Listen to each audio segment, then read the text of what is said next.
time. Ako nga pala si Weng. Itong kwento ko ay karanasan ko noong nasa high school pa lamang ako.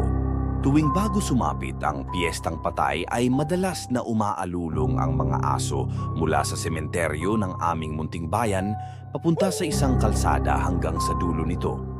Maraming sabi-sabi na pag ganun daw ay may kaluluwang gumagala sa mismong lugar na iyon. Bago makarating sa bayan namin ay madadaanan muna ang sementeryo bago ang mga bahay-bahay at ang simbahan. Dahil dito nagkayayaan kaming magkakabarkada na tignan kung may katotohanan nga ba ang kwento. Napagdesisyunan namin na makitulog sa bahay ng isa naming kaklase na nakatira sa may kalsadang dinadaanan daw di umano ng kaluluwa.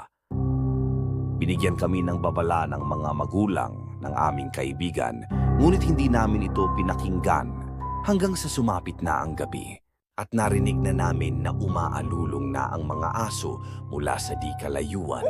Nangangahulugang papalapit na ang kaluluwa.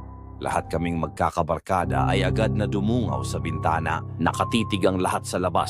May babaeng nakalutang sa gitna ng kalsada. Bigla itong nawala, ngunit bigla itong bumulaga sa harapan namin.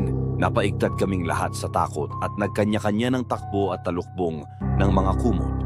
Agad namang bumaba ang magulang ng aming kaibigan para tignan kami at nagdasal. Matagal-tagal bago kami kumalma lahat mula sa takot sa nakita namin. Walang nakatulog sa amin nung gabing yon. Kinabukasan, lahat kami ay nilagnat.